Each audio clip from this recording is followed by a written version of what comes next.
An absolutely historic evening in U.S. Bank Stadium in Minneapolis tonight as we welcome you to NFL Game Day Prime. The Philadelphia Eagles are going to hoist their very first Vince Lombardi trophy with a 41-33 victory over the defending Super Bowl champion New England Patriots. The Eagles are Super Bowl champs, and you better believe the folks inside Chickies and Pete's in Philly are going nuts after watching that final Hail Mary from Tom Brady fall incomplete, giving the Eagles their very first Super Bowl championship. There's the confetti inside Chickies and Pete's. There's confetti inside U.S. Bank Stadium right now. It's in the colors of Kelly green and white because the Eagles are champions here in this 2017 season. Wow. What an evening here for Super Bowl 52. Welcome once again to NFL Game Day Prime. I am Rhett Lewis here with two guys who know what it feels like to win a Super Bowl. Charlie Casserly down on the edge, Reggie Wayne right here with me. And we're going to get you out to U.S. Bank Stadium where Chris Rose, Deion Sanders, and LT will take over with the stars of the game here in just a little while. But I mentioned a historic night in Minneapolis tonight for a ton of reasons. Yes, it's Philly's first championship. How about the most yards from scrimmage combined from both teams in any NFL game? Not just any Super Bowl, not just any playoff game. Most points scored in any Super. I mean, this was absolutely a fantastic game here, guys. Just your first initial thoughts here, Reggie, to watching this. Man, it's an unbelievable win by Philadelphia. Yeah. Just to be able to continue to put points up in that second half, knowing that New England was going to come out with something different that they didn't show in the first half. And you got to take your hats off to head coach Doug Peterson and keeping Nick Foles, you know, right on target and leading his team down each possession. How about your backup quarterback, okay, who does this? And, you know, in the first two games, everybody's talking about how good he was. The game against Atlanta played zone, he dumped it off. Last week, Minnesota made a number of mental errors that gave him easy plays. Hey, Nick Foles earned it tonight. He really did. I'll tell you what. Yeah, he's going to be the Super Bowl MVP. Last week, they put, what, Crisco on the poles? It's going to get weird down in Philly tonight. Let him climb the poles. You won the Super Bowl. Let them climb whatever they want. So, as you just saw there, clearly, easily the most combined yards in a playoff game between these two teams. What, 1,152? Is that the final? Wow. It was the most total yards from either offense all season long. An absolutely prolific offensive output here tonight. In the second half, almost every possession ended with a score. And you know what? One of the most important didn't. And that was when we saw the first sack of the game and the first turnover by the Patriots, thanks to Brandon Graham, who's got his hands on that football, and then also Derek Barnett, who ended up recovering that fumble that led to the Jake Elliott field goal, which would give the Eagles the final margin in this game. And did I just hear that? Is it official? Nick Foles is your Super Bowl MVP. Let's take a look at the tape from tonight, give you a shot of what Foles and Brady did on the evening side by side. And it was pretty impressive there. 373 from Foles, 505 from Brady in a loss. Wow. Wow. You know, I sent out a tweet in the second half, and you can say a lot of things, but I think it was an obvious one to send, that Philadelphia was not going to win the game unless they got a turnover, because they couldn't stop Brady. And Graham came through with the turnover, and obviously we know that's the obvious difference in the ball game, because that you know, stopped the possession of New England. You get the field goal, makes it an 8-point game. New England doesn't have enough time left to get the game. Another thing is New England cost them a timeout. With 8:35 to go in the fourth quarter, they used the timeout. Could that timeout have given them one more shot to get closer, maybe to have the Hail Mary? You know, there's a lot of what-ifs there. Sure. So on the thing. Well, one of the what-ifs was, what are the Patriots going to do to get back into this game in the second half? Clearly, we said, where was Gronk in the first half? They find him. Very first drive, Reggie. It was all Gronk all the time. Yes. And then he comes back and adds a second touchdown after that the first drive in the second half. And, I mean, it went score for score for score. It was almost as if you thought who was going to have the ball last in this thing, and that's who was going to win this. Man, one thing about it, you can just look out throughout this whole game. New England's defense never found an answer. Yeah, they never got consistent pressure. Exactly. They kept them off balance. They kept them guessing. And that's what you normally don't see against New England. New England normally figures it out, forces you to do a crucial turnover, and then they get the ball and they get the lead and they never give it up. But it just Doug Peterson did a great job of play calling throughout this whole game. Give him a lot of credit. And they kept Matt Patricia in that defense. And you got and you got Frank Reich there, offensive coordinator, John DeFilippo, the quarterback coach. I mean, the triumvirate there did an outstanding job, and you got to give them all credit during the course of the game. Oh, sure. The way that game was called for Philly offensively, I thought was pretty spectacular. How about I keep going back to that third down conversion from Nick Foles to Zach Ertz, takes the big hit on that final drive to kind of keep things moving. And here's your drive chart for the Eagles. Started off with a touchdown after the Patriots came down and scored right away. They went 11 for 85 and almost 5 minutes off the clock. Then went field goal, touchdown. The touchdown drive, you're looking at number 3 in the second half. 75 yards, 7 minutes off the clock in the fourth quarter. That's the game right there. You know, Al Michaels did a shout-out to Howie Roseman, the general manager, and that was very nice of him to do that. It was a class move by Al Michaels. But, you know, a couple of things here. Number one, Joe Gibbs, when we were with the Redskins, always said that the most important player on the team is obviously the quarterback. The second most important player is the backup quarterback. And clearly bringing Nick Foles back was crucial in this situation because some teams, if without a good backup quarterback, it would have been over for them. Give Howie Roseman credit, number one, for getting Carson Wentz. That was a brilliant trade going up from, I think, 13 all the way to 2 and getting Wentz. That's number one. But number two, philosophically, when Andy Reid came to the Eagles back years ago, okay, I remember him telling me about you got to have strong offensive and defensive lines. That was a core. The Eagles kept that. And that was a big part of Howie Roseman. If you think about what they did here, is making those offensive and defensive lines strong and keeping them strong, drafting, free agency, whatever it was. And you saw that today with the depth in the defensive line and the offensive line. And that offensive line was the difference in this football game because it controlled New England's defensive line.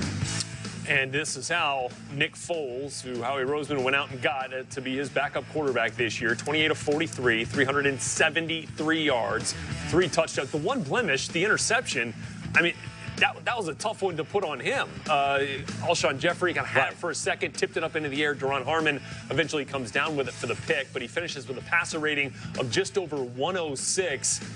And Nick Foles, taking over for Carson Wentz late in the season, guides them into the 1 seed, through the playoffs, into the Super Bowl, and now to their very first Vince Lombardi trophy. I mean, and this, we're talking about a guy who was contemplating retirement, Reggie, in the offseason. Yeah, and when his number was called, he was available. He was ready. I've been in this situation before where I was contemplating retirement at one point in time. And for him to sit up there and say, I'm going to come back and play in the biggest game on the biggest stage and perform like the way he did, that lets you know that this is a professional football player right there in front of our eyes. Well, now, I mean, look, we're going to celebrate the Super Bowl here for the Philadelphia Eagles, but at some point you're going to wonder, what are they going to do with Nick Foles? You know, if you get a healthy Carson Wentz back, I'm sure there's going to be people who would love to have Nick Foles as their starting quarterback based on the performance that he's had the last 7 or 8 weeks now since he took over for Carson Wentz.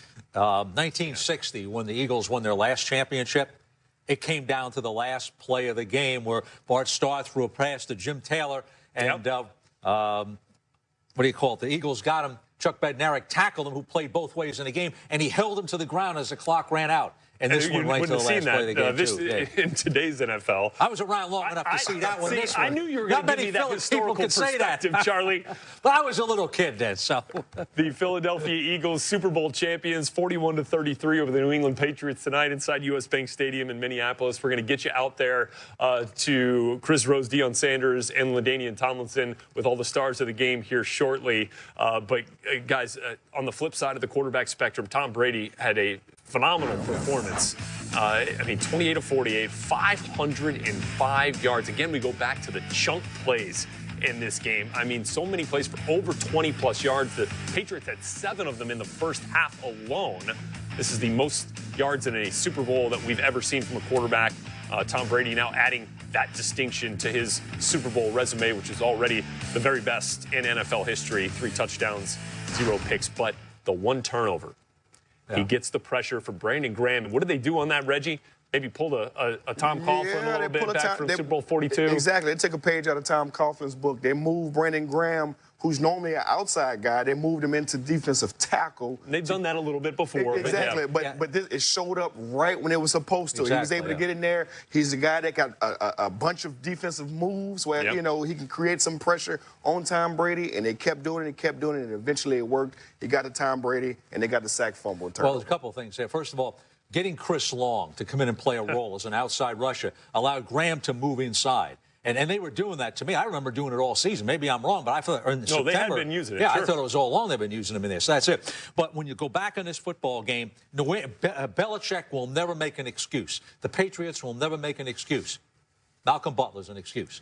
Malcolm Butler plays in this game. He's got to be worth something on that pass defense to make a difference. Now, I thought that was a really good adjustment that Matt Patricia and the Patriots made to put Stephon Gilmore and Alshon Jeffrey after Jeffrey was just tearing up Eric Rowe early in the game, who was in there for Malcolm Butler. I never understood why they didn't do that in the first place. Now, if you're playing zone and right and left positions, okay, I got that.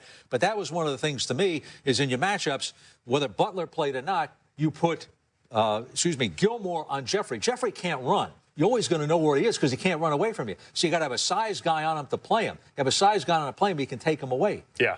So, and they did that in the second half. And, I mean, you didn't stop Philly. They still scored. They scored almost every possession. Yeah, because, you know, again, the running backs from New England, the linebackers aren't very good. And Clement ended up, he ended up making a big play in the second half, too. So I'm sure Bill Belichick and all the Patriots will get a ton of questions. I don't know how many answers we will get as to why Malcolm Butler did not play. He played on special teams now, which is the odd part of it. Which is weird, yeah, exactly. Because you think if for whatever reason, you know, he did something to warrant the benching, and you weren't going to play him at all on defense, that Belichick wouldn't have wasted a spot on, you know, and it would have made him inactive. But so that obviously is something we're hoping to get a little clarity on as we get to some of the post-game reaction.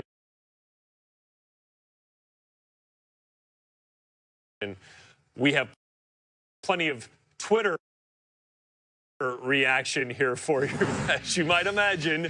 How about King James chiming in? This is one incredible game, to say the least, obviously. Amazing. Second most points scored combined in Super Bowl history. OBJ gotta have it. He wants that. He wants that Lombardi. He wants that ring that you're wearing, Charlie Casserly, on our set right here. After he watches his NFC East rivals get theirs. You have to get his own ring. Tell him. Okay. Pull my ring out. Yeah, pull that thing out, man. Why is it in your pocket, Reggie? I don't know, man. What's it doing in your pocket? Put that thing on, man. I always forget about this. There it is. At least it's still in your pocket. Look at those bad boys. Look at that. That's some good-looking hardware right there. It's not easy, Rhett. It's not easy to get this. No kidding. No kidding. All right, we got much more to get to here on a special Super Bowl edition of NFL Game Day Prime. We are going to get you out to US Bank Stadium here shortly, but we got a lot more to talk about here, so stick with us. Game Day Prime coming right back for you. NFL Game Day Prime is presented by Tom Clancy's Jack Ryan, a Prime original coming to Amazon Prime Video. Call 1-800-299-6114. 1-800-299-6114. I'm a non-attorney spokesperson. Back here live on NFL Game Day Prime with the moment. The good folks there inside Chickies and Pete's down in Philadelphia found out that they were going to be Super Bowl champions for the very first time. Watching Tom Brady's Hail Mary attempt fall incomplete, which is ironically the same thing that happened the last time the Patriots lost the Super Bowl. A Hail Mary fell incomplete. And how about a former Eagle and a fresh Hall of Famer, Terrell Owens, chiming in? Congratulations. Congratulations to you. Eagles. Of course, he had a fantastic performance, actually, the last time the Eagles were in the Super Bowl, which was the loss to the Patriots back in 2004. And Jamie Collins, a former Patriot, a couple of his former teammates, giving some credit to them. LeGarrette Blount and Chris Long. Michael Thomas, Philly did it for the culture. Love it.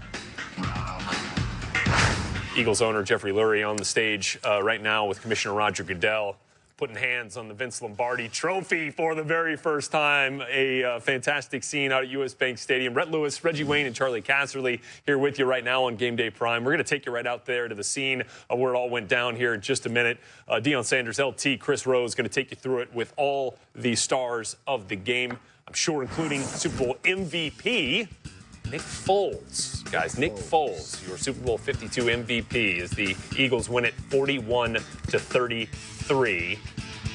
Kind of finally avenging that Super Bowl 39 loss to the Patriots. 24-21, which I referenced earlier, where Terrell Owens had a big game as a wideout for the Eagles. And then, of course, Super Bowl 15 and lost as well, as you were referencing there. You talk about irony here. Jeffrey Lurie, as I remember it, okay, and I'm hoping I'm getting this right here, I think was a Patriot season ticket holder and was a Patriot fan when he bought the Eagles. Wow. Okay, how about, small world type things coming together there? No kidding. So. And, I mean, we're talking about I wonder if he still has the season tickets. I'm going to bet not. But they're probably going to get moved back next year. Yeah. So, and the other one, when you look at that chart, yeah, Dick Vermeil, Andy Reid, Doug Peterson. Wow. Okay, he did something those two great coaches were not able to do, and that's fantastic. Because some people are going to rip this guy and said he wasn't good enough coach. Well, somehow he figured it out. He figured it out, Charlie. Okay. We're talking about a second-year head coach. Yeah. Because the offense won it. The defense gave up 33 points. The offense won it. So. Right, but the defense might have come up with the biggest play of the game. Absolutely. Hey, big play of the game, a sack, fumble, turnover there. But you got to take your hats off to Doug Peterson here, because it could have been an easy excuse after losing Carson Wentz for this whole team to fold. And they didn't win a game, right? They didn't win a game with Foles or something like that. Yeah, so I'm right on that? Yeah. For him to keep this team together, they had the first round bye, but they had them continuously to play together throughout the playoffs and perform in the Super Bowl the way that they perform. Wow. I mean, you can't say enough. Like you mentioned, second-year head coach. Yeah. That's huge. And how about the risks that he was taking in this game? We talk about the fourth down touchdown. All right, so going forward on fourth down from the 3-yard line, not taking the field goal, is risky as is. Right. And then you're going to throw some sort of double pass to the quarterback and ask him to catch a touchdown. And then how about on the final touchdown drive for the Eagles? Was it right around midfield? Yeah. A fourth down with about 5 minutes to go. He was like, look, this is what it comes down to, Reggie. That's when you don't have any confidence in your defense at that point in time. That's what Bill Belichick did against us. With the GOAT on the other side, I understand it. Belichick did the same thing against us when we beat New England in 2006. That's right. He went forward on fourth and two because he didn't trust his defense. And that's what Doug Peterson did here. He gambled, and it worked for him. Tom Brady will make you feel that way from time to time. Now, okay. Foles got the MVP. We all agree on that, right? Yeah. We're 3-0 on that one. Oh, it's official. I know. We don't care about that stuff. Okay. Anyway, the point here. But here was the critical thing. Foles did not play well at the end of the season. What they did is they did a couple things. They sat down and they simplified the offense, number one. Number two, they went to Foles, give us the plays you want to run and that you think you're good at. That is the reason they won the Super Bowl. Taking the coaches, the flexibility of adapting to their quarterback who wasn't playing well and adjusting the offense and doing a reset for the playoffs. Yeah. That won them the Super Bowl. What's crazy. That's good coaching. What's crazy to even think about is that the Super Bowl 52 MVP might start next season as Carson Wentz's backup. I mean, that's depth now. That's something. So look at this: the New England Patriots, 613 total yards in a loss. 538 for the Philadelphia Eagles. By far the most either team accumulated this season. The average yards per play was crazy in this game. Hey, it's a good thing the Eagles won time of possession. No New kidding. England could have had 700 yards. Right, almost 10-minute difference in time of possession. The other thing, 10 converted third downs by the Eagles. That's big. That's big. All right, we're going to head out to US Bank Stadium. Let's head out there.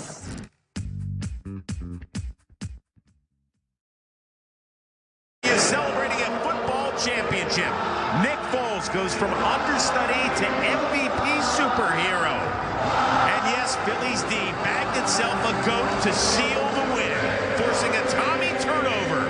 And now it's time to fly, Eagles fly, on Game Day Prime. Welcome to Game Day Prime, presented by Tom Clancy's Jack Ryan on Amazon Prime Video.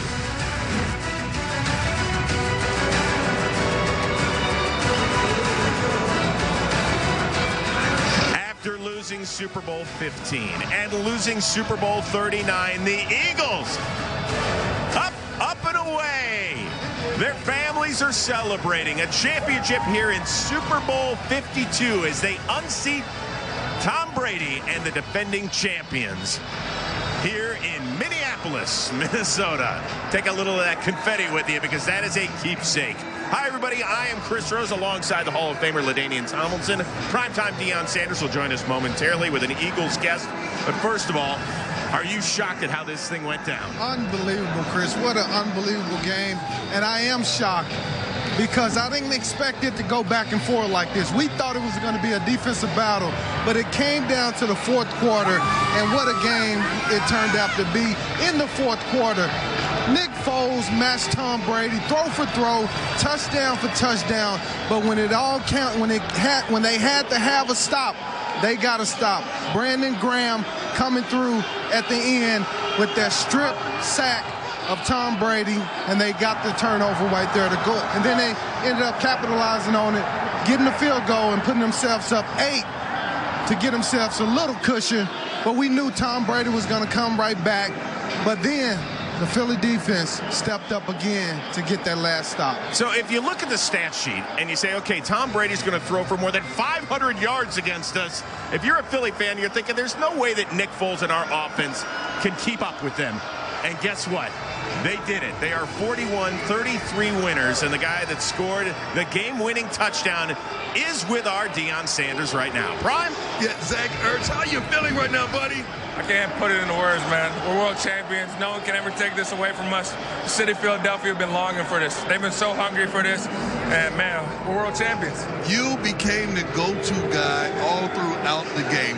When you had trips away, you were backside one-on-one, and I saw the corner squat with both his legs even. I said, man, they're coming to you. Oh, yeah, man. Man, he's a heck of a player, McCourty. He's been playing at a high level for a long time. And I just want to go out there and make the most of anything I get.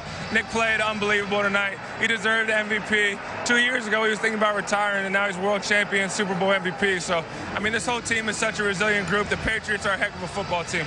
And, man, we're world champions. Take me inside the huddle. Give me something that Nick Foles stated throughout the game.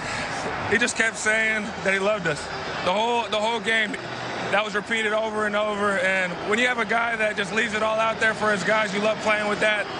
And I can't say enough good things about this team. We've been doubted all along. No one picked us. We've been underdogs, #1 seed. We heard all about it.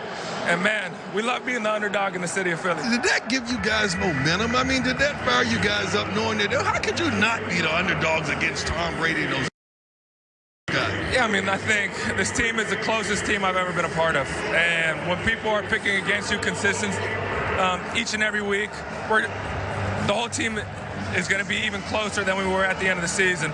And Coach Peterson, unbelievable head coach. I mean, no one picked us to win the NFC East. No one picked us to get the #1 seed. How he doesn't win Coach of the Year is a travesty. It wasn't lost on us that he didn't win that, but, I mean, he called an unbelievable game tonight. He was aggressive when he had to be. He was conservative when he had to be. And I'm so lucky to be playing for him. I'm interested in how this is going to play out for Nick Foles.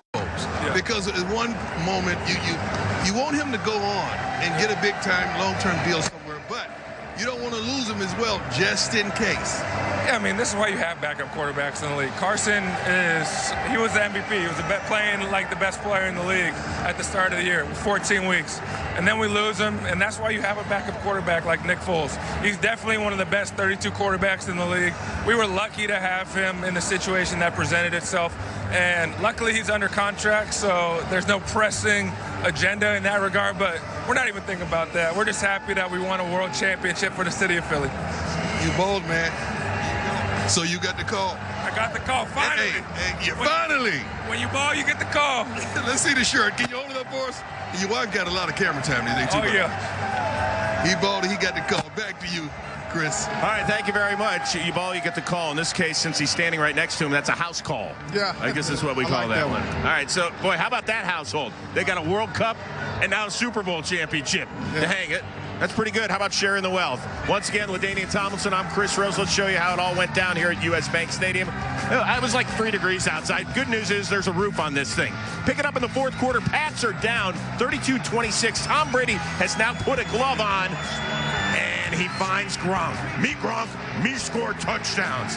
That's the 11th of his postseason career. Only Jerry Rice and John Stallworth, a pair of Hall of Famers, have more. And the Patriots have their first lead of the game. But here come the Eagles in the ensuing possession. Under 6 to go. Doug Peterson going for it on 4th and 1 in his own territory. And there's that man. Zach Ertz reaches over, gets the first down, gets the mighty momentum going. Great pocket presses by Nick Foles right there. 3 plays later with under 4 to go. Nelson Aguilar, a pitch and catch for 18 yards there inside the Patriots 25. Tom Brady, all he could do is sit and watch and blow in his hands, even though it's warm in here. Now 3rd and 7. Foles to Zach Ertz, catches it, runs up. Holy Jesse James, Batman! What's going on? They rule it a touchdown. Every scoring play is reviewed, and LT, he is a runner at that point. Yes, he is, as they should have.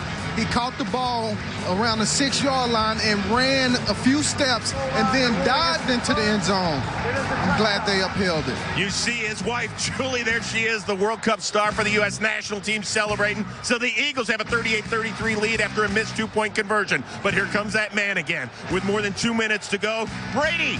Strip sack by Brandon Graham. The rookie Derek Barnett almost pulled a Jim Marshall here in Minnesota and started running the other way, but gets his bearings. The first sack of the game, and the Eagles are in business. A fantastic job by this Philly defense. They lined Brandon Graham up inside, got the matchup they wanted, and it paid dividends for them.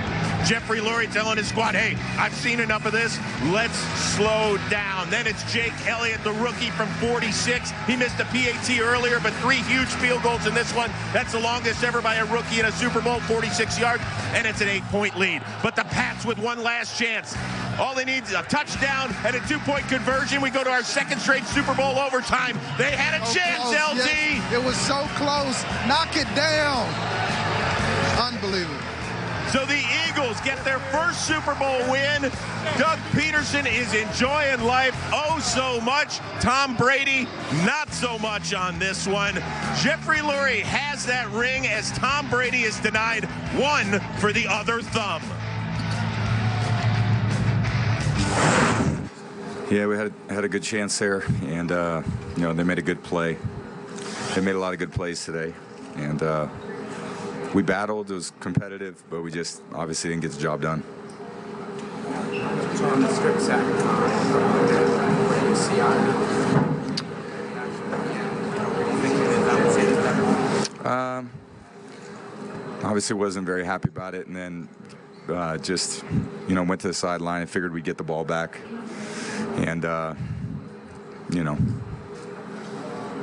just came up short.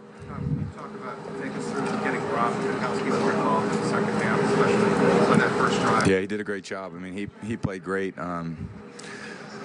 He played a great game. I mean, he made some big plays for us. We needed it. When Brandon went out, you know, everyone else needed to step up. Hogs had a great game. Danny played great. I mean, all the guys played well. We just came up short in the end. I mean, they played a good game. They played well offensively. You know, special teams there did a good job, and you know, we moved the ball. I think red area was something that hurt us in the first half, but wish we'd have scored more points. Right now, we are joined in front of a rabid Eagles fan base here in Minneapolis by their star defensive lineman, the Pro Bowler Fletcher Cox. Congratulations, my man. Thank you, thank you. So you've, you know, you dogged us all week about saying, oh, I've never seen a Super Bowl.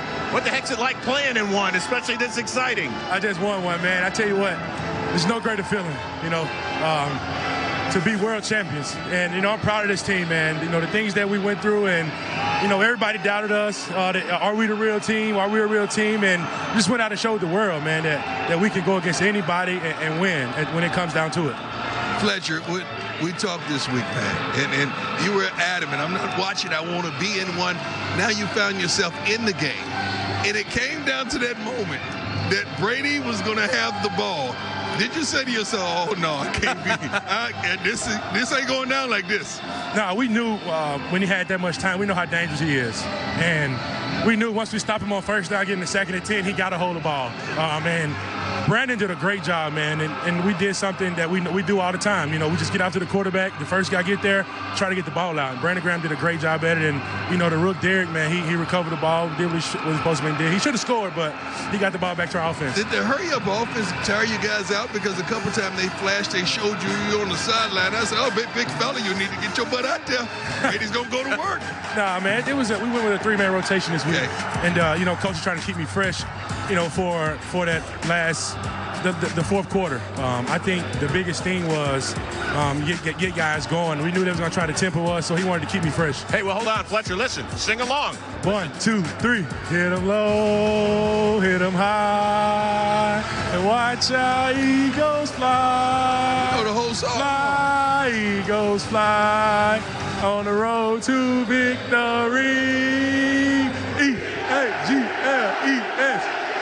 It don't get no better, man. Oh, man, congratulations. How did your coach, Doug Peterson, prepare you guys for this moment? Because it seemed like to me you guys was very prepared. Whatever happened out here, you guys were able to bounce back. The Patriots took the lead late in the game. You guys didn't flinch. Nick Foles didn't flinch. Sorry to interrupt, but I got a special fan for you. How's Kevin Hart for you? Oh, he need a ladder. Here you go, fly. I'm sorry, fly Eagles fly. That's right, baby. Not quite 83-6, but they got it done, right? Got it done. It doesn't matter, we got it done. We got it done. World champs. I don't get done by ourselves. Hey, Kevin. Fly Eagles fly. Thank you. As we're live here on Game Day Prime on NFL Network. So, be honest, you can tell Fletcher Cox, one of the best defensive players ever. Were you a little nervous when Brady had the ball? The best. Tell him. The best. Tell him again. Not one of the best. I like it. How'd you feel when Brady had that ball and got sacked? Lost the ball. I'll say this. We're very lucky to have this guy a part of this team. I've been drinking. I'm on cloud 9. Celebration early. No, I started the celebration early, but it happened. You called it. It was supposed to happen. He called it. He did call it. This was supposed to happen. Like, we got a great unit. We got a great team. We got a great defensive line. I'm standing behind you. I don't want you to fall off the stage. Wait, get off me. Wait, I'm not drunk. Get off of me. I'm having a good time. Get off of me. I'm sorry. Go ahead. How do you celebrate this win tonight? What do you do from here? You know what? Philadelphia is a great city. I hope this is an example of what we can do. We gave a fuck. Kevin, I love you. All right, he got to go. He got to go. Listen, that's what it might be like in Philadelphia for about, I don't know, 6 or 7 months, Fletcher. It'll be like that crazy. Yeah, Philly will be crazy for the next, until training camp start. Yeah. I got to tell you. I tried to save him. Yeah. I tried to save him. Talk about your head coach, though. How did he prepare you guys for this moment?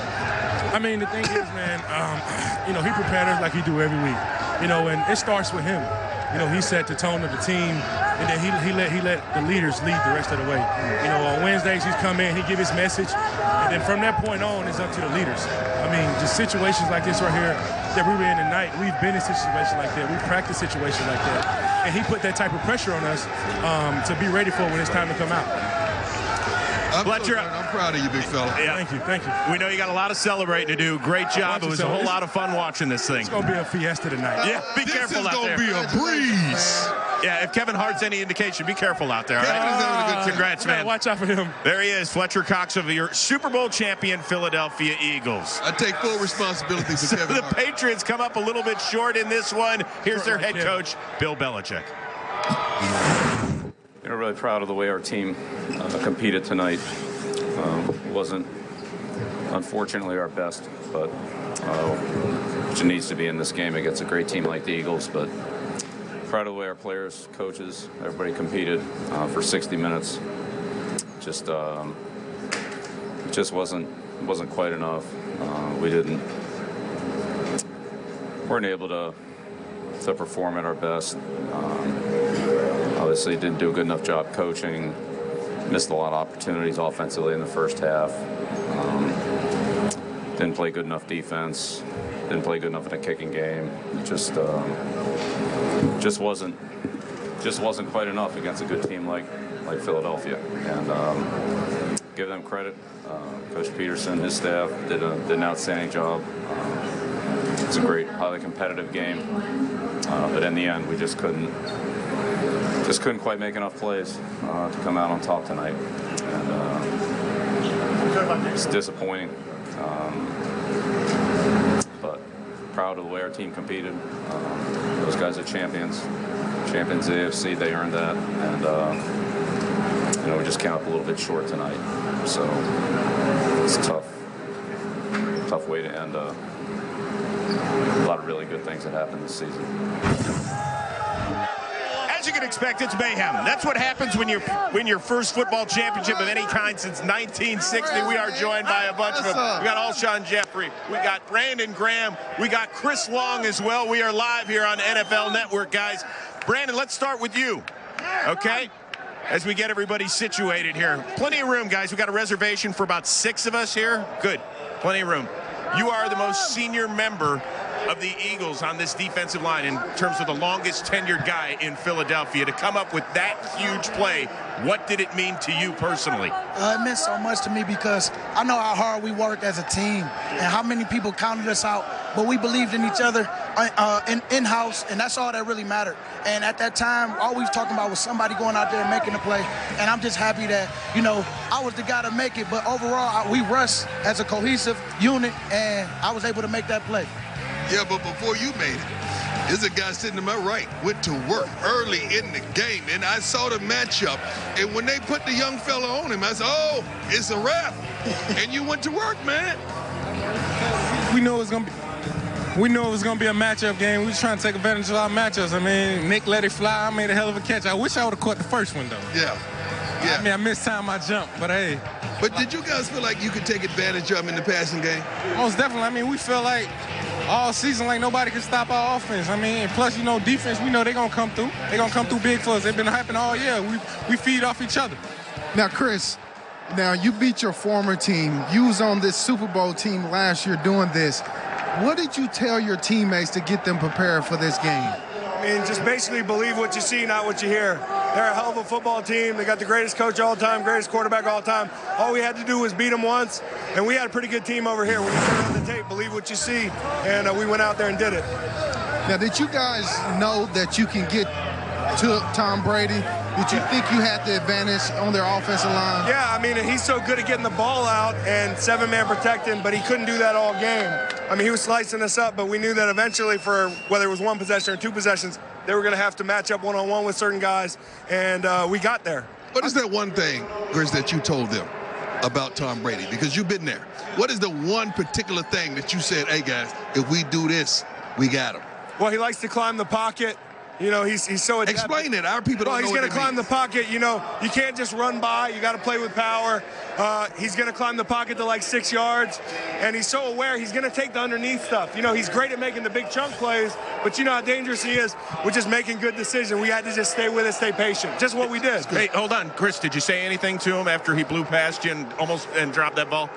When I went up to him? Yeah. No, well, I just came right up to him and said, I never told you how much I appreciate you. I did last year, but I hadn't talked to him, and, he's given so many people rings. I'm talking about the time when he went out to catch the pass. Oh, did you say anything on the way back?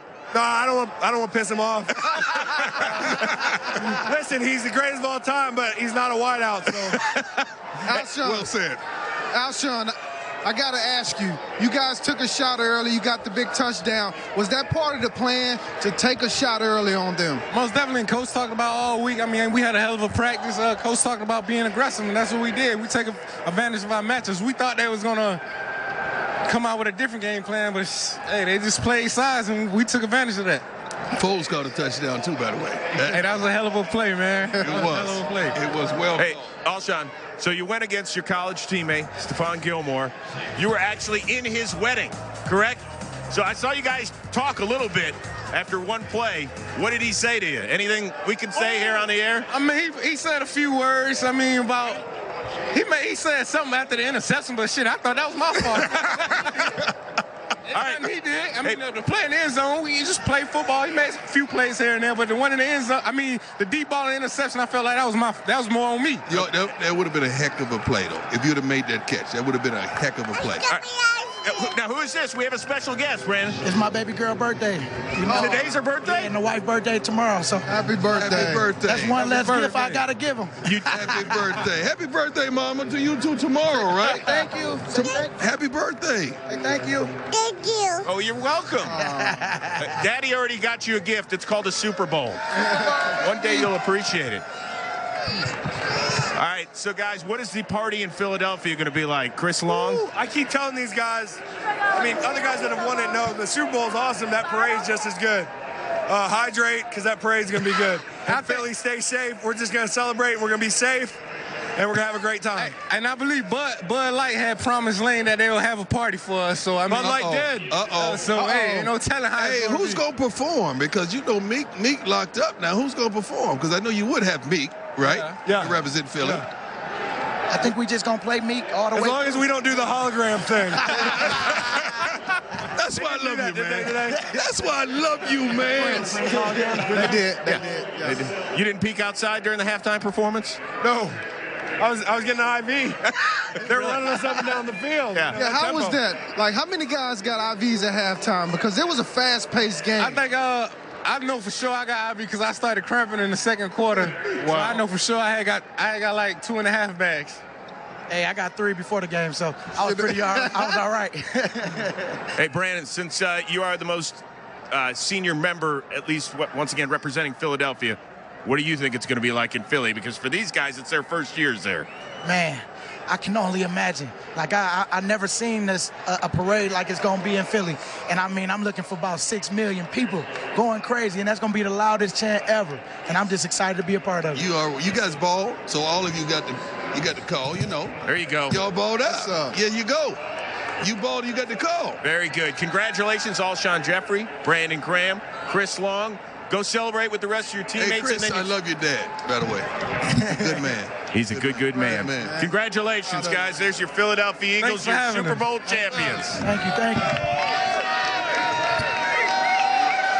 So the New England Patriots come up 8 points short in this one. Gronk, remember he left the AFC title game after suffering a concussion. He came back, he battled, but they couldn't get it done. It stinks to be on this side, for sure. It stinks. You put all that hard work in the whole year. I'm proud of the boys. I'm proud to be on this team. I'm proud of the way everyone played. I'm proud of how all my teammates, we all fought together all year long, and we just never gave up. We played to all 60 minutes till the final whistle. So proud to be part of this organization, of this year, and you just got to keep your chin up because we put a lot of work in. We put a lot in for each other, and just didn't end the way we wanted it to. But we've accomplished a lot, and we got to stay positive. I don't know how you heard that, but I mean, I'm definitely going to look at my future for sure. I'm going to sit down the next couple of weeks and see where I'm at. Ron, what would make you retire? I'm not ready for these type of questions right now. I mean, I'm just going to sit down, reflect on the season, talk to my teammates.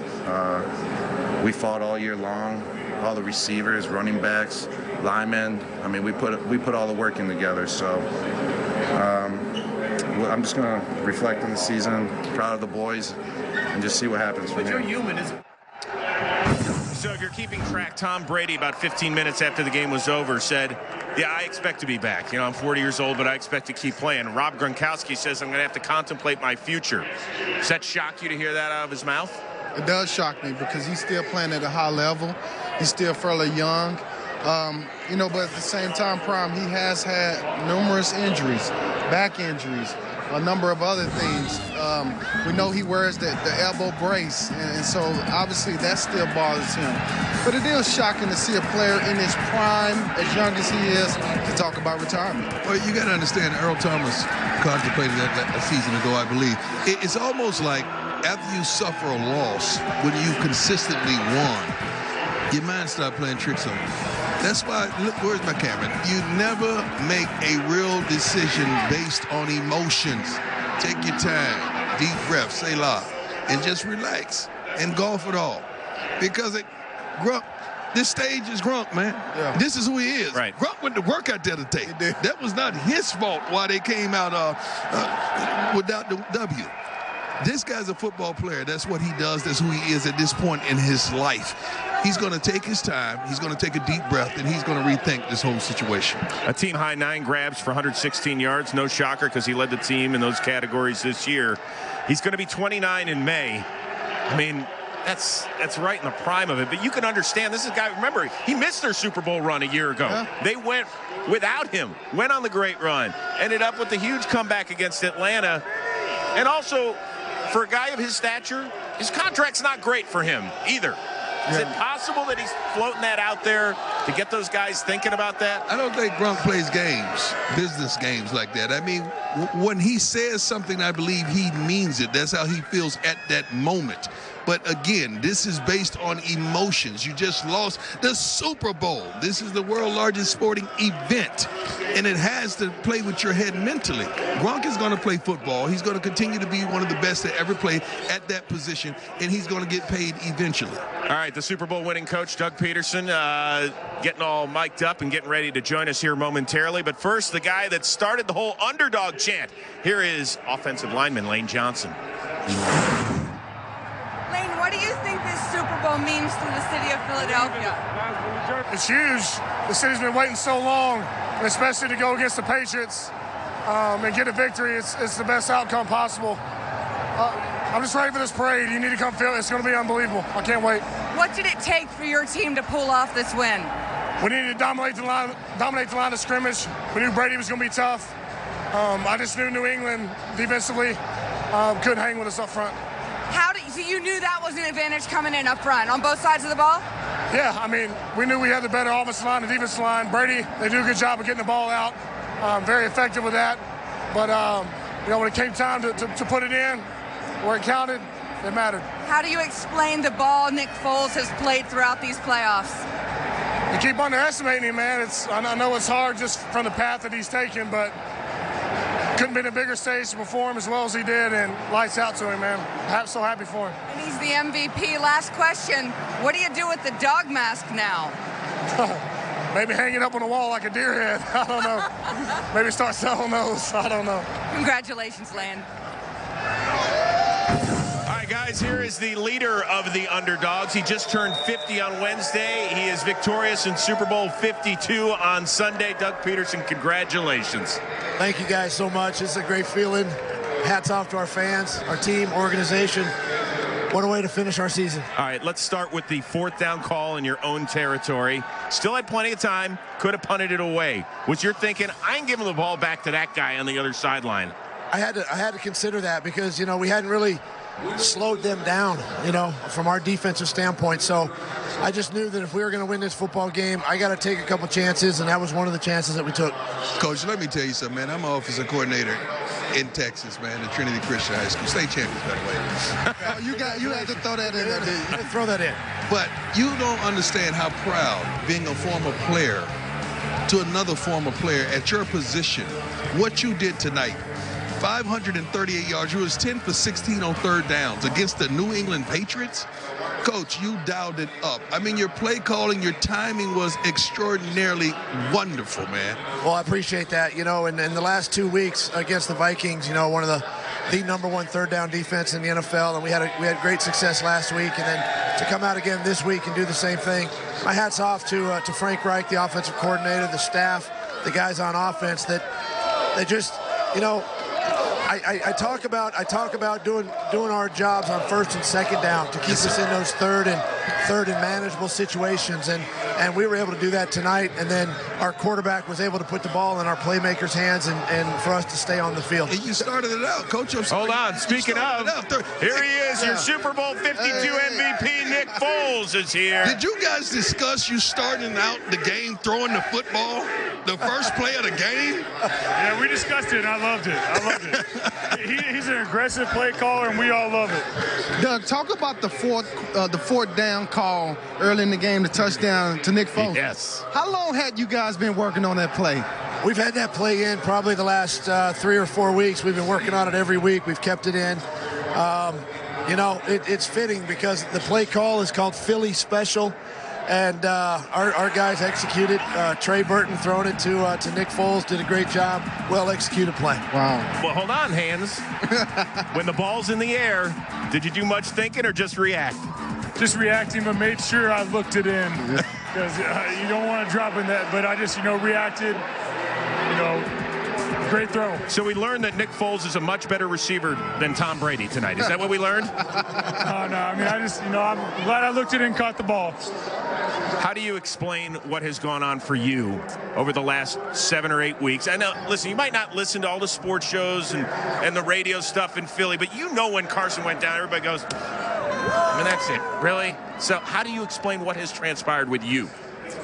I mean, I'm fortunate to be around a great coaching staff, great players that we just continue to work throughout the process. I mean, guys went. If you look at our training room, it's an all-pro Hall of Fame training room. There's a ton of adversity, but everyone just kept working together, kept believing, kept grinding, and that's what this team is about. Everyone doubted us, but we just kept coming, and now we're world champs. Hey, Nick, that sounds good. I mean, that sounds great. Coach, that sounds good. But this soon, in your second year, this soon, you're the Super Bowl champions, man? I'll go back a year ago, and it started when we drafted Carson Wentz, and then we built the pieces around Carson. Then we go out and we get guys like Nick Foles, and we go out and get the Patrick Robinsons and the Alshon Jeffries and Torrey Smiths and all those guys, like Garrett Blunts, that surrounded Carson. And we understand Carson's a great quarterback. He's going to be a great quarterback for us, but being in this position as the backup quarterback, my confidence level, even when Carson went down, was, you know what, we're going to be fine. We're going to be okay because we got a guy that's played a ton of football in this league. He started in this league. I have history with him. We drafted him in Philadelphia. And it was just a matter of time with him being around the players and getting some timing and some rhythm when, yeah, we didn't look really good. That's fine. I'm okay with that. But you know what? I saw these guys in practice every week. They got it done, and they got it done tonight. Over the last 2 weeks, well, not 2 weeks, the last 2 games, championship game and the Super Bowl, obviously, you look the best. How did you tweak the offense maybe a little bit to cater toward his strengths? Well, a lot of it was just sitting down and having conversations with him, and then going back and watching some of his old tape and seeing the success that he had on film and what was really comfortable with him and what he likes. And it's okay that he may not like something that Carson likes, but you know what? It fits our offense. It fits our personality, and that's what we did. And Frank, my hat's off to Frank Reich and the entire offensive staff, Jeff Stoutland, for the run game and the RPOs and the things that got us in this position, and then ultimately winning this football game. Nick, were you really close to walking away, quitting 2 years ago? Were you close to quitting? Yeah, I mean, in my heart, it was probably 100%. And it was, it was a tough 6 months. I went through a lot. My wife was there every step of the way. My faith was tested, but I just kept leaning on the Lord, kept praying. It was a journey that we all go through, and that's why, sharing this is like, people shouldn't be afraid to feel that, and inside them, because I feel like everyone goes through that moment, and we're so blessed to play this game, but it eventually comes to an end. And at that time, I would not be the person I am today without have going through that. And then it just makes this moment like you're just grateful and blessed to be in this moment. Did you lose your love for the game? Yeah, that was it. If you don't love this game, it's hard to do. So when you don't have your joy, I grew up in Texas. Played some Texas high school football. Talk to him, baby. Hey, that stuff's real. I touched the football the first day I was born. So when the joy goes away, that's a hard thing. But that journey that I went on strengthened me, because when I was weak, I became strong, and that's where you're just blessed in this moment. We're humbled in this moment, and grateful.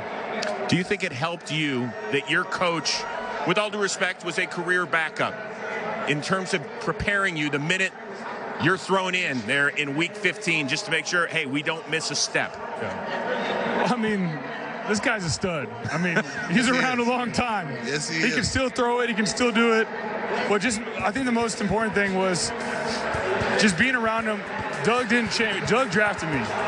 He came and worked me out at Westlake High School. He was one of the only people that believed in me. And he hasn't changed as a head coach. His role is just larger, but he's still the same person. So all I did was simply just watch him live, watch how he is. He's a man of character. We all respond to that. And, to be in this moment, it's a real identity, and that's what created the identity of the football team. And I'm grateful to have played for this man. I'm grateful to have won a world championship with this man. All right, I got 2 quick things for you. You started 17 games in your career. Do you remember who your last win came against? The Patriots. Bill Belichick and the Patriots. Wow. Congratulations. We'll give you, if you ball, you get the call. Prime, hold that up so that the MVP gets a hold of that, and the coach as well. Yeah, and then, Coach, you finish every meeting by saying, let's go get what? Ice cream. All right. Happy birthday. So here you go. Enjoy that. Haagen-Dazs. Yeah. I like it. Here you go. Here's a spoon. There you go. And now it might be chocolate soup at this point. A little warm. But here you go. By the way, we know that your buddy Brett Favre spoke to the Eagles yesterday. Get the team ready. Here's a little bit of a tweet. So proud of my friend Doug Peterson and the performance his Eagles showed tonight. Doug called a great game, and his team was pure class. Congratulations on the Lombardi. I appreciate that. Those are some great memories. He and I had a chance to be in 2 of these Super Bowls, and my hat's off for him for taking time and spending some time with our guys yesterday. See you in a deer blind near you, I guess. Exactly. Doug Peterson. That's what I'm talking about. Nick Foles, congratulations, guys. Congratulations. It's awesome. There's your Super Bowl champion Eagles, the head coach, Doug Peterson, and your Super Bowl 52 MVP, Nick Foles. Corey Clement, boy, what a major catch he came up with on 3rd down. Here he is. Corey, you made some enormous plays in this game. Tell me about that play before halftime. You take the snap, Burton throws it to Foles. You're already smiling. It was something in practice we drew up, and it worked because in practice it didn't really look like it was going to be a guarantee. But believing in Coach Peterson's philosophy, you really can't second guess it. When did you draw it up in practice? This week? 2 weeks ago. So for this game? For this game. Did Burton make the pass and did Foles make the catch in practice? All 3 times they did. So you knew it was destined for greatness. Once we came out here, we didn't hesitate. Now look where it got us. What did it tell you that Peterson wanted you to run a play like that and had confidence it would work? He said, first time out, he's going to stay aggressive. And, that was his motto. He knew in previous championships, the teams that lose are the ones that take their foot off the gas. And, he said he was going to believe in his system, stay hungry, stay ready. I don't even know what else to say. How the heck did you make that touchdown catch? It was a beautiful throw and catch. It's these things, man. It's the gloves, man. Shout out to Nike for supplying me with these. But pregame warm up, I just envisioned it, and it's awesome. Last question: what the heck are you guys going home to in the city of Philadelphia, which gets its first Super Bowl championship? I can only imagine what is going on right now. They're probably still greasing poles, but told you, Philly, we're bringing it back. Corey, congratulations. Thank you. Thank you so much. Thank you. It's been a while since this city has celebrated anything. Try a decade since the Phillies got one. Dr. J, Moses Malone, and the Sixers back in the 82-83 season. How about the Broad Street Bullies there in the mid-70s getting it done? And yeah, 1960 when the Eagles beat Vince Lombardi and the Packers. That was their last football championship before tonight. Yeah, you should hold that up, Jalen Mills, and celebrate. You guys are the top dogs tonight. Jay Ajayi, a guy who was a mid-season trade from Miami, celebrating. And LeGarrette Blount, he is getting ready to join us here on Game Day Prime as well. All right. So the Eagles offense, I think, was the big question coming into this one because they were fairly conservative in the divisional round win against Atlanta, that 5-point win. Next week against Minnesota at home, they blew the doors right off a really good defense. We were wondering if Nick Foles could go throw for throw against Tom Brady, and boy, did he ever. He did, and we just heard Doug Peterson talk about doing what Nick Foles did well. RPOs. They were aggressive when they need to be, throwing the ball down the field. And Nick Foles is a great deep ball thrower. Yes. Every time he throws that deep ball, it seems like it's right on the money. You got to give hats off to Doug Peterson and Nick Foles for having the confidence to let it go, to know that he has to grip it and rip it. So proud of what they accomplished tonight, man, because nobody really gave them a chance to do it. When they started off throwing on first down, the first play of the game, I said, oh, my God, they know something. They're very confident. There was absolutely no defense played tonight. Let's just get this straight. It was record numbers tonight combined and total offenses. It was over 1,000 yards. Most yards ever in an NFL game, period. It was crazy. By the way, this scene behind us. How you doing, Mr. Foles? Is pretty remarkable. As Nick Foles is just getting led through here by a throng of security. That was his dad. But we also have to talk about guys. They did what they needed to do on offense to win this game. They controlled the time of possession, almost 35 minutes to the Patriots 25 minutes, which ultimately, to me, helped them win the game. LeGarrette Blount did his thing. Boy, did he. Yeah, he did his thing. Let me tell you something. This was a total collective effort by the Philadelphia Eagles. Well, they did pretty much whatever they wanted. They ran the ball. They threw it across the middle. They played deep. I can't say they played defense, but they did a great job. What's up, man? Hey, that was a good move. When it did you want me to call the Dolphins and tell them thank you? All right, well, here we go. You know what? Let's get him here. We've got LeGarrette Blount, Jay Ajayi joining us here live on NFL Network on Game Day Prime. So go ahead. LeGarrette, grab a seat. We got everybody. Come on up, man. Guys, welcome to the show. Jay, grab that mic right in front of you. LeGarrette, have a seat. Grab that mic. First of all, that's my boy. Oh, mama, hey, Jay. All right, first of all, you look a little bit like Lennox Lewis coming into the ring draped in that flag, man. Did you have that thing stashed away? I had some of my UK friends give it to me as a gift. So I'm flying the flag high tonight.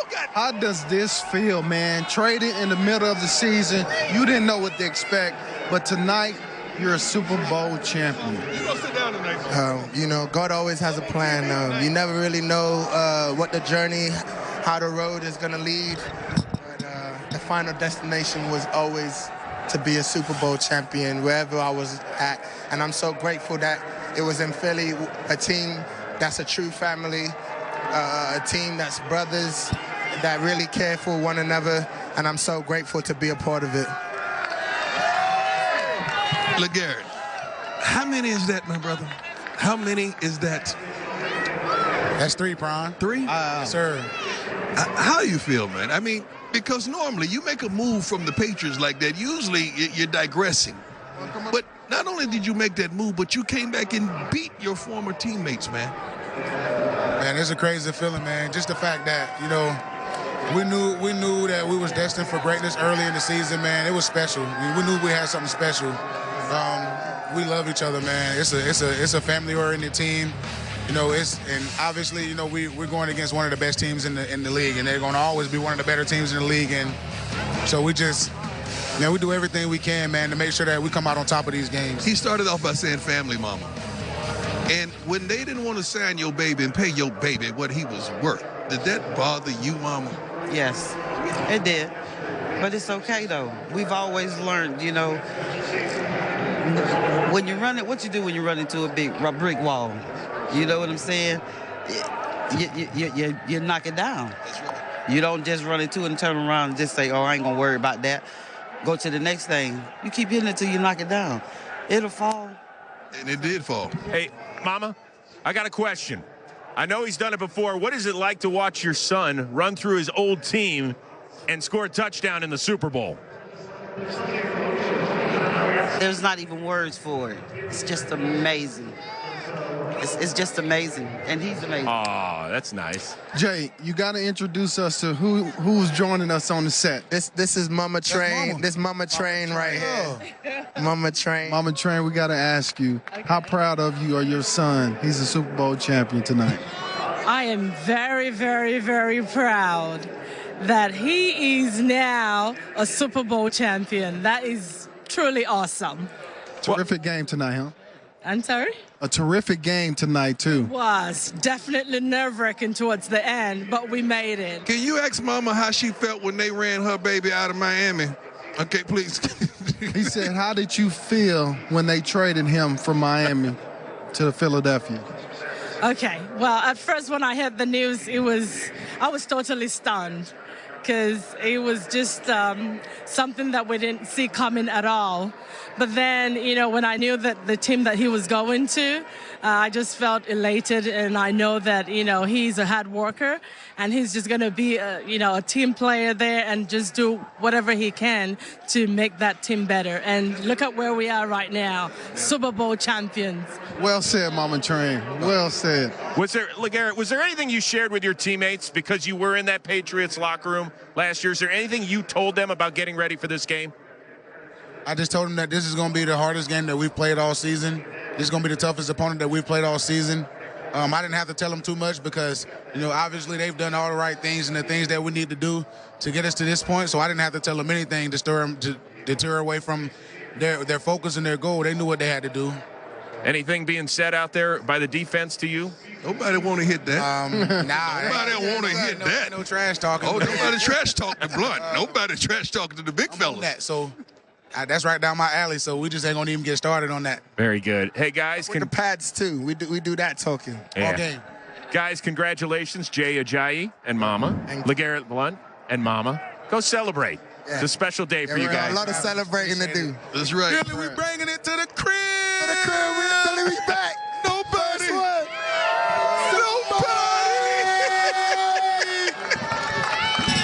Oh, they are still celebrating here in Minneapolis. That's what happens when you crown a football champ in this city for the first time since 1960. We got a lot more coming your way on how Nick Foles went from backup to Super Bowl MVP and what happened on the Patriots side. We'll continue to break it all down as we continue from Minneapolis.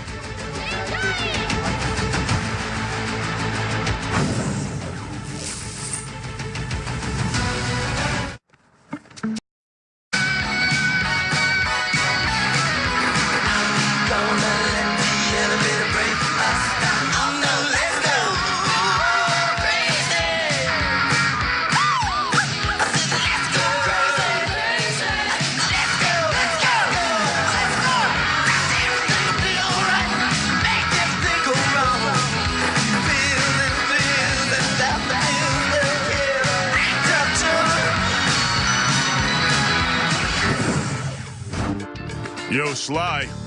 He said, yo, Eagles. Yeah, did it. He's happy. Why not? That is an awesome picture. That's pretty good. Well, this is something the New England Patriots do not want to picture at all. So the Cowboys and Dolphins each have 3 Super Bowl losses. We get that.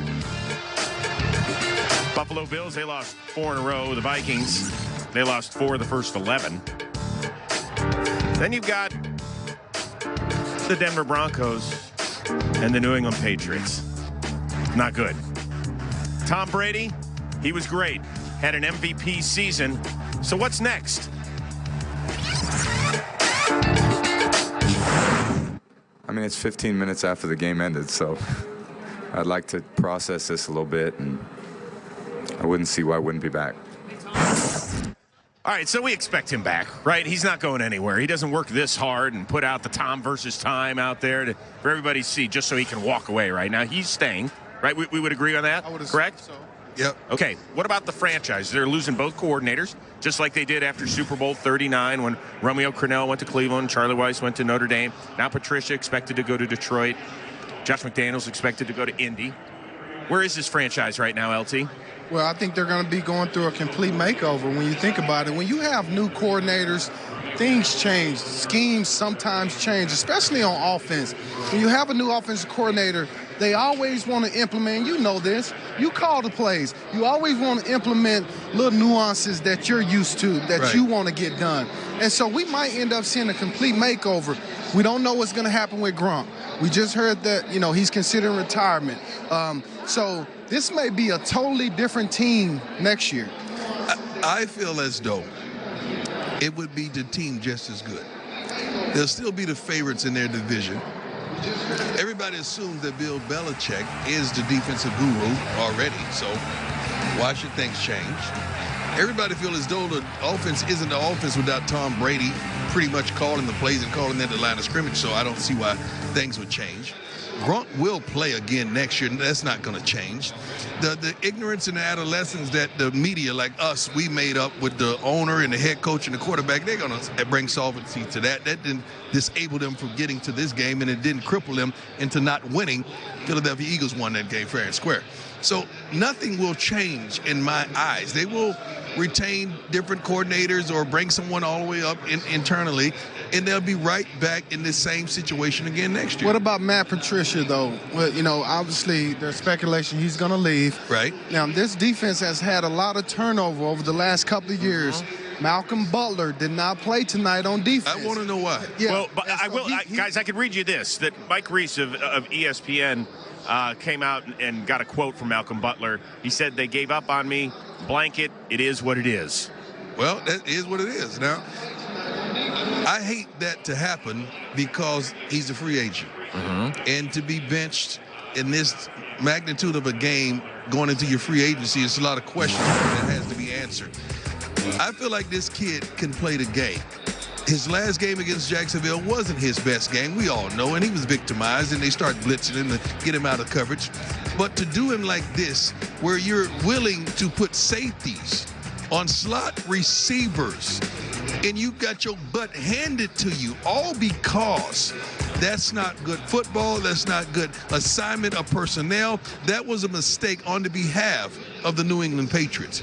Because if nothing, did it cost him the Super Bowl? We ain't gonna say all that. We can't say it cost him the Super Bowl. We don't know what part he would have played, but he would have done a better job than a safety covering a slot receiver. And remember, the Achilles heel of this team early was the defense and the secondary. For it to come back around today and be the thing, to me, that lost him the game. It looked like you wanted to say that you felt like it might have cost him the game, this decision to not play Butler. I think so, because you cannot put a safety on a slot guy. Safeties are just not fast enough typically to cover slots. They're not quick enough to cover slots. And Malcolm is very good.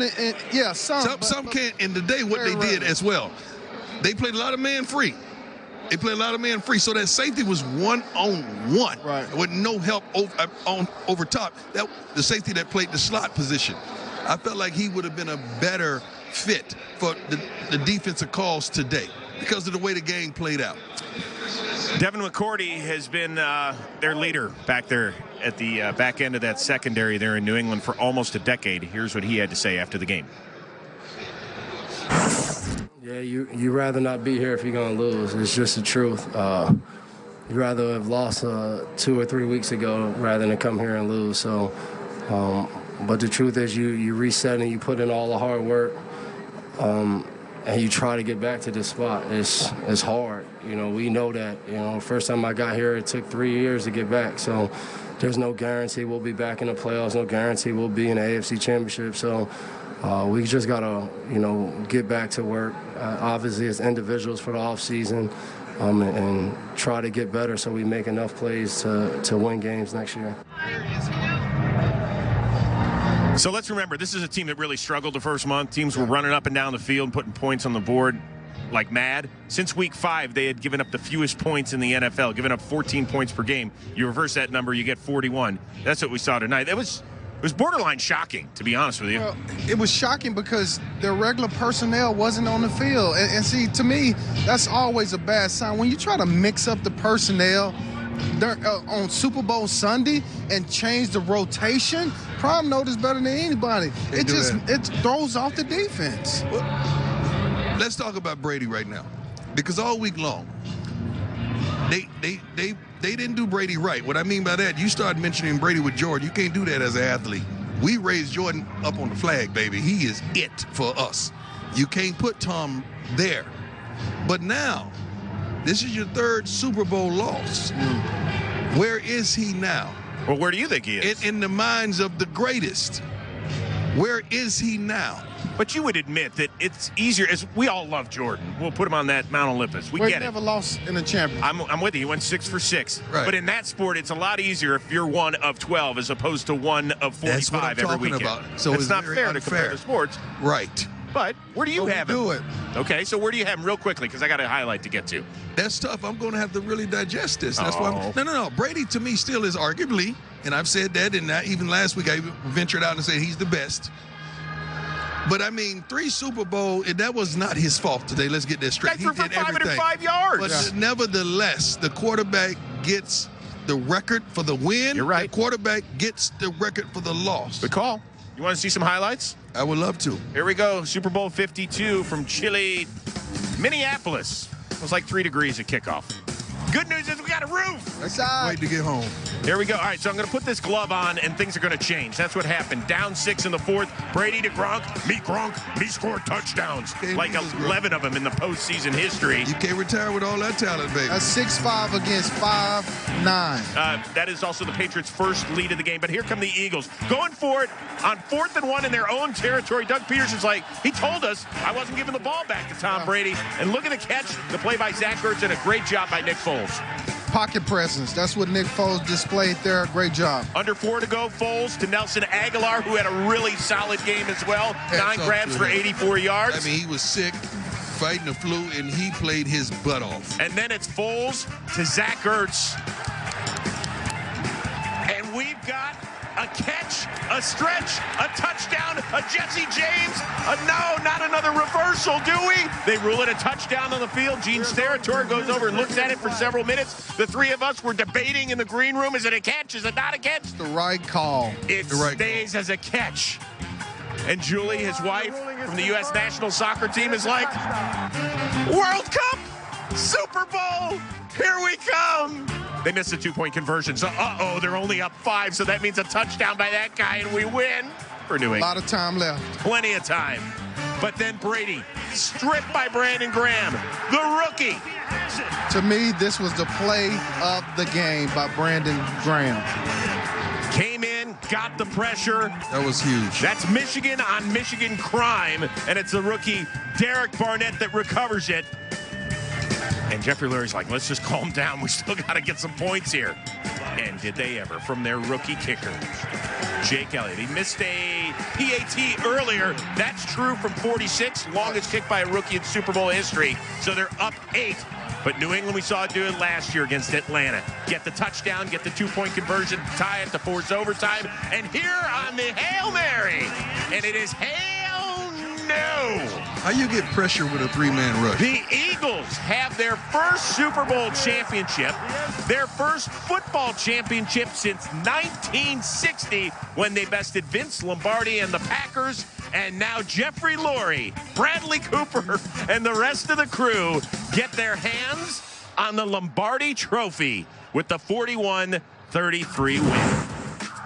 So here's your notable backups to win the Super Bowl. Dan Pastorini started the season out in Oakland, but Jim Plunkett won the first of his 2 Super Bowls. Was actually named the MVP that year. Jay Schrader went down. Doug Williams, 2 regular season starts. He was the Super Bowl out there against the Denver Broncos. Phil Simms down for the count. His backup, Jeff Hostetler, led them to a win in Super Bowl 25 against the Bills. Trent Green goes down toward the end of the preseason. Not sure about that guy on the right and whatever happened to him. Drew Bledsoe, we know he went down courtesy of Mo Lewis, and Tom Brady picked up the slack in Super Bowl 36. And then Carson Wentz down in Week 14. Here comes Nick Foles. And guess what? All it does is lead him to a Super Bowl 52 victory and MVP to boot as well. So Nick Foles, we just had him up here with his head coach, and he admitted he almost quit 2 years ago, lost his passion for the game, rediscovered it, and has found it. And now what? What's next for him, guys? Money, money, money, money. Well, but money. That's what's next. I know where we're going for karaoke tonight. That's good. That's not happening in Philly. Why you say that? So what's happening to Nick Foles? people now going to want him, trade for him, and it's that simple, guys? LT? Well, it's not that simple. I'm sure the Philadelphia Eagles would love to try to keep him because we don't know what's going to happen with Carson Wentz. Well said. He'll be healthy enough to play week 1. And so Philly will have a decision to make, but at the same time, if you can get value for him, then maybe you do trade him and you just draft another quarterback to back up Carson Wentz or start the beginning of the season. You can't do it. Can't do what? You can't let Nick Foles get out of there because like you alluded to, LT, you don't know how Carson Wentz is going to bounce back. Now, if you want to hook Nick Foles up, you let him get out of there just because you love him like that. But if you're really thinking about this team, how do you know Nick Foles won't have to start next season? But watch this, though. I'm watching. So say you trade Nick Foles. Okay. Sam Bradford will be a free agent. You need to stop, LT. Wow. LT, stop. Stop, LT. I'm going to make me get up and walk out of here like Kevin Hart did. You mean stumbled out of here? After he cussed, but we ain't going to talk about that. You bring in Sam Bradford just in case Carson Wentz is not ready. You got to stop. You still have a solid it's not a good backup. fit. I like Sam Bradford, but come on, LT, is it?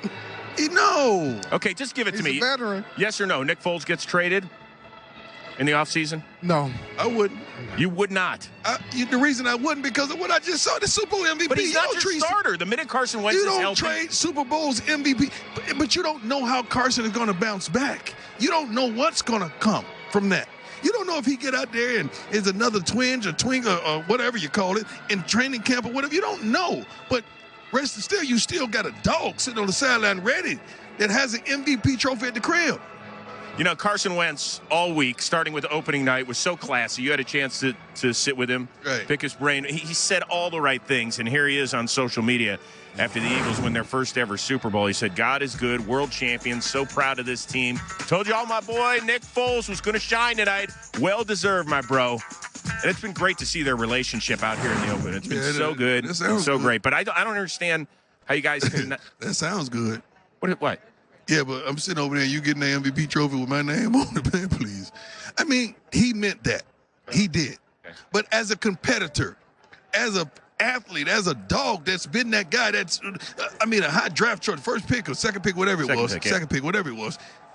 Come on, man. I want that trophy, man. That's what I work for. That's mine. That's mine. That's how I think. But the alternative is to sit there and sulk. No, we're not saying he's sulking. Yeah. He was really, that was real. Happy for him. He was happy for him, but in the back of his mind. It puts pressure on Carson Wentz now. Oh, come on. Don't give me that. Listen, he is the face of the franchise. Without question, he will be the leader of this team for years to come. You don't think those fans will say, Nick Foles brought it. This is Philly, Chris. It's Philly, Chris. Carson has to deliver. These fans are from Philly. So you don't mean to tell me when Carson Wentz come back and he's going out there and they driving down the field and you throw a pick. Fools. By the way. Fools. No. Right. You don't think that'll happen? This is Philly. Another reason to trade Nick Foles, just so he's not looking over there going, oh my gosh, there's that Super Bowl 52 MVP guy again. All right, so we don't know who's going to be under center in week 1 for the Philadelphia Eagles. We know who will be snapping the ball, one of their undisputed leaders, Jason Kelce. The last 2 weeks after we won, I found myself in the shower crying, dreaming of this moment. You've worked so hard your whole life to get here. Everything culminates. And I can't help but think back to a quote my grandfather gave me from Calvin Coolidge about persistence. I'm not going to say it because it's a little long and it'll drag home, but he gave me that quote when I was 18 years old, when I was not given a scholarship to play at any Division I university. My father and mother told me to stay after my dream. And I've officially accomplished the best thing in this sport with a group of guys who mean the world to me. The resiliency of this team is incredible. We've all talked about it, but when you really sit back and think, a lot of you guys picked us to finish dead last in the NFC East. As the season went along, nobody gave us any inclination that we were the best team in the NFL, especially after injuries started happening, which is understandable. But the fact that we were able to overcome everything, just keep moving forward. I can't help but be a little bit emotional. That is unbelievable. Let me tell you why. We have gold jackets. But a gold jacket is individual accomplishment. That took place on that field, man, that's the memories that we had. We don't have Hall of Fame memories. We have team-oriented memories, man. That's what this game is all about. That right there. That's why I love it. That's why I love it. That's why I played it. That's why I was passionate about it. I mean, that this game is still feeding us, man. That's what it's all about. I love those type of moments right there. And that's what make you get up in the morning and lift all those weights and run till you're tired, and when you're bleeding and don't want to go anymore. That's what makes you keep going, is because of the dream of doing something special. And I never got that opportunity. I never was that lucky to make it to this stage. And it's a void still to this day that's missing. But to see him emotional, raw emotions like that, I mean, it's pretty amazing. I would do it all over again. That's the amazing thing. Opportunity for it. There's so many different journeys. There are guys. I'm sorry. Who are you laughing at? I just saw somebody I know. Oh, okay. That there's so many different journeys. It's really amazing. Guys that aren't recruited, like Jason Kelsey, is up there crying. Thing, man. It's pretty cool. Pretty cool. Beautiful. As far as Carson Wentz, let's hear from him.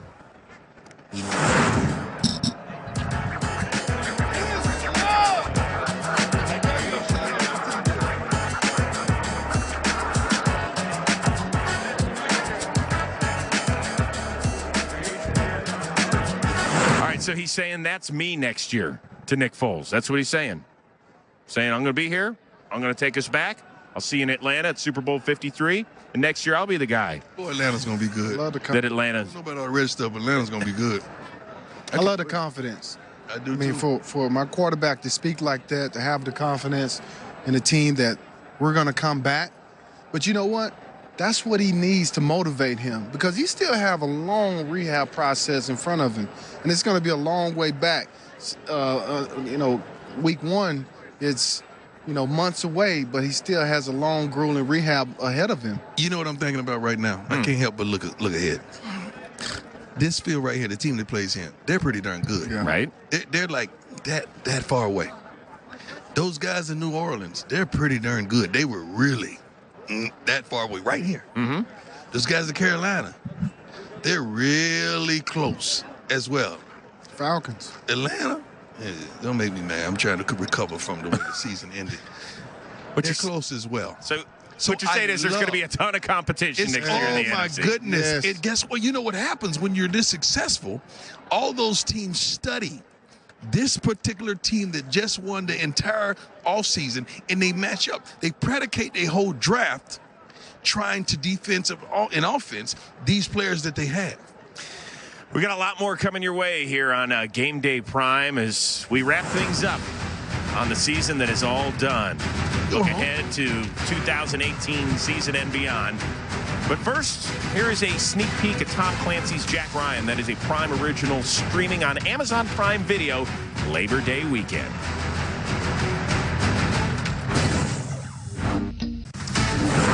Time right now for our hero of the game, presented by Tom Clancy's Jack Ryan on Prime Video. And who do you think it is? It's your Super Bowl 52 MVP, Nick Foles. Replaced Carson Wentz, the original starter for the Eagles in Week 15, and never looked back. 28 of 43, 373, 3 touchdowns, including a game-winning drive to best the GOAT, and now the former defending Super Bowl champions. Our Mike Garafolo caught up with the owner of the Eagles. Eagles owner Jeffrey Lurie with a big smile on his face that he has not yet been able to wipe off. What is the feeling like in that locker room for you? Oh, my God. I think it's for all of us. It's an incredible group of men to be able to pull this off. with all those injured guys, without Carson. And they've been that way from wire to wire. Best team in the NFL. And incredible coaching staff led by Doug. Howie Roseman and his staff. Unbelievable job. And the most incredible men that come with our players. I just can't, I'm almost speechless about it because their resilience and their love for each other and trust, maybe it's a lesson for the world. It's incredible what you can accomplish if you trust each other and work so hard together every single day. On the field, during the trophy presentation, right afterward, Tom Petty, I Won't Back Down, is playing. Howie Roseman walks to the end of the podium. He says, "Hey, Jeffrey," and he points up to the speakers. What was the meaning behind that moment there? Well, after Tom Petty passed away, we decided we were going to do a tribute to Tom, and we did that in the next game, and we never stopped doing it. And it sort of became like we're going to be a team that doesn't back down, and it became sort of one of our theme songs. One of your theme songs. You've got a couple. We've got a lot. The Meek Mill song that you came out to. Oh, yes, for sure. Were you dancing to that one in the locker room today? You talked about Howie Roseman, and he's more than an employee to you. I mean, that's been clear. Yeah. So the fact that he was able to come back and take this team here as general manager so quickly, what does that mean to you? Well, it's, I've worked with Howie for 18 years. He's incredibly smart, incredibly focused, and he's just, a huge part of everything we do, and couldn't be happier for Howie. What'd you tell Doug Peterson after this game? I was so proud of him and his staff. I mean, to be able to lead the way through everything we've gone through this year, it's an incredible sort of ability that Doug's brought that's just undervalued because it's so genuine, so focused, and so real, and it resonates. The first football championship for the city of Philadelphia since 1960. What are you expecting this parade to be like? Have you gotten any reports about what it's like tonight? I heard it's pretty much pandemonium, but I tell you, our fans, whether they're in Philly or around the country, around the world, they are so deserving, and this parade, well, it just might be the parade of parades. I don't think there'll ever be a bigger one or a more passionate one. Let's put it that way. Eagles owner Jeffrey Lurie, a champion. Where's the confetti? I don't see any confetti. It's been all over. Congratulations. Enjoy the party with your team. Tonight, there's some confetti for you right there. Congratulations. All right, time to see what's trending, presented by Hyundai. And we start with the guy who's got a few rings in his sport, the king, LeBron James. This is one incredible game, to say the least, obviously. Amazing. Hashtag Super Bowl 2018. How about the winningest coach of all time, Don Shula? Great win, Eagles. Proud of Doug Peterson, my quarterback, when I broke George Halas's record, which I believe came against the Eagles. Don Shula ain't got no Twitter, man. Y'all stop. And then Will Smith, he's got one. Stop. Philly has left the building. I love it. I love it. It's good stuff. Good stuff. You know what else is good stuff? Our own Michael Silver, to put it all in perspective for the city of brotherly love. Thanks, Chris. In December, as he walked out of the LA Coliseum, movie producer turned owner Jeffrey Lurie was dealing with the classic Hollywood awful ending. They had beaten the Rams, but Carson Wentz, his franchise quarterback, had gone down with a severe knee injury. And to everyone on the outside, the Eagles' Super Bowl dreams looked lost. But they got back into it and dug down, rallied around Nick Foles, got all the way to the Super Bowl. Now, fast forward to last Friday. He gave an emotional surprise speech to his team after practice on Friday at the University of Minnesota. And he talked about family, and he talked about the city of Philadelphia, a city which has had so many heartbreaks and so little glory when it came to the Eagles. And they went out and did something incredible because everyone in that locker room believed. Last December 10th, the Philadelphia Eagles strutted into the LA Coliseum with a serious bounce in their step. Then, in a nauseating third-quarter sequence, MVP candidate Carson Wentz's left knee buckled. Well, nobody wants to see this. Carson Wentz is going off to get looked at. And a suspicious fan base waited for their newly vulnerable heroes in green and white to do the same. Really, Who could blame them? 57 years removed from their third and last NFL championship, the Eagles had put their fans through an odyssey of headaches and heartbreak, with even the most talented teams falling short when it mattered most. Dropped! The rookie was all by himself. The images were indelible and unbearable. Ron Jaworski serving up 3 interceptions to Raiders linebacker Rod Martin in Super Bowl 15. And Rod Martin once again slams the door in the face of the man they call Jaws. The Bears making Buddy Ryan's dominant defense disappear in the Fog Bowl 8 years later. Donovan McNabb running out of gas against the Patriots in Super Bowl 39. A painful, painful defeat. There will be no parade. So yes, Wentz's injury seemed to doom Philly to another massive letdown. But the NFC's top dogs refused to roll over and play dead. Foles delivers to Ertz. Nick Foles is dealing. Home underdogs in their first 2 playoff games, the Eagles embraced the part, unmasking their opponents with passion and precision and carrying a title-starved city along for the ride. The best fans in the NFL deserve every bit of it. This time, the Heartbreak Kids were truly super, seizing the franchise's first Lombardi trophy from the expectant hands of a legendary quarterback and coach. With Wentz just beginning his NFL journey, this fantastic Philly finish could be the start of something huge. But whatever happens down the road, the Eagles' grateful fans will always cherish the glorious run of these undeterred underdogs. I have been in some emotional locker rooms. What I just witnessed with the Eagles, it's one of the most poignant scenes that I've seen in my decades covering the league. And the connection with the city of Philadelphia was palpable. 9th-year safety Malcolm Jenkins said to me, I can't wait to get back. I can't wait to get back to Philly. How many times have you ever heard that? I need to get back to the city before they burn it down, Chris.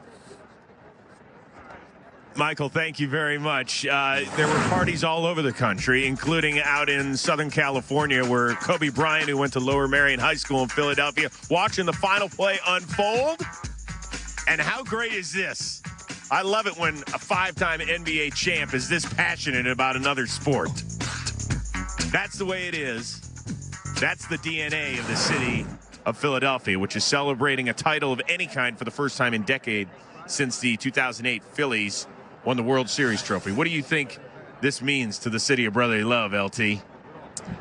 Well, I just think it means the world to them. I mean, all the times they've come so close and been disappointed. And I just, through the years, they've had some really talented teams. Yeah, when McNabb was there, they 4 straight NFC title games, right? But even with Randall Cunningham, remember the bad luck they had a great team with Randall Cunningham, and then he ended up getting hurt, was lost for, I think, the year when they had the best opportunity.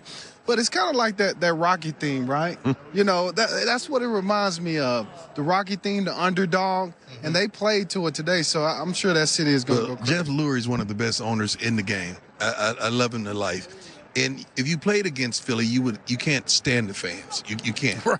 But if you really know football, they have one of the most passionate fan bases in sports, whether that's football, baseball, basketball, hockey, wherever.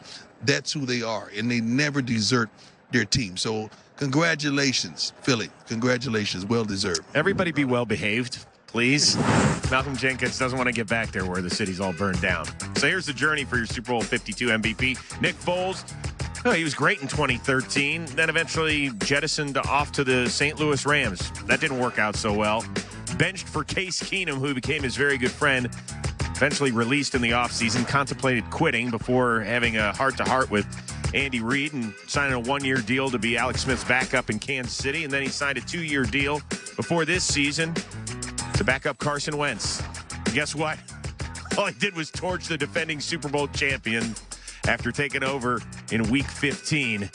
And he is your Super Bowl 52 MVP. And I am guessing, Deion Sanders, he has also cracked your top 5. Let's go prime time. You never know. I'm not going to have 5. I'm going to have 3, because that's how we do it. It's a Super Bowl edition and the final edition. So here goes my top 3. Remember, mine, not yours.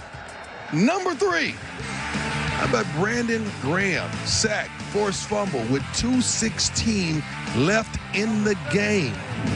You talk about a huge play. Brady hadn't been touched all night until this. Zach Ertz. I mean, this man balled. He got the call as well. He balled all year. 7 receptions, 67 yards, TD. Scored the go-ahead touchdown with 2:21 left in the game. As you can see, his wife is going berserk. Pretty smile, too, man. I like that kid. And number 1, Nick Foles, man. LT, I remember when he first got in there, man. I was like, hey, I like some Nick Foles, man. I don't care what nobody says. I love me some Nick Foles. 28 for 43, 373 yards, 3 TDs, 1 pick. Wasn't even his fault on that pick. And caught a 1-yard TD pass. This was fun. See many of those guys who get their first Super Bowl ring. We saw Chris Long and LeGarrette Blount, who had been there before, but to see the faces of these guys enjoy it, something special. Great season, guys. Hey, it was fun this week. It was awesome, LT's. All right. Prime. Aw, that's sweet. And my man LT, as always. Hey, thanks so much for watching. Before you go, good evening. Good evening. Holla. Or good night. So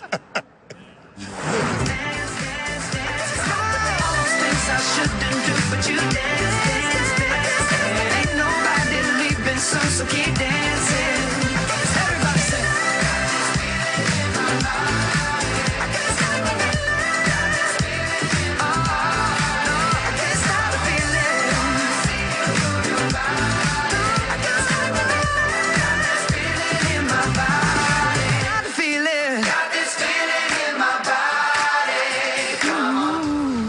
NFL Game Day Prime is presented by Tom Clancy's Jack Ryan, a Prime original coming to Amazon Prime Video.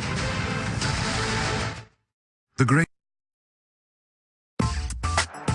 For the first time since 1960, the city of Philadelphia is celebrating a title. Nick Foles went from backup to center stage to Super Bowl MVP with a game-winning drive.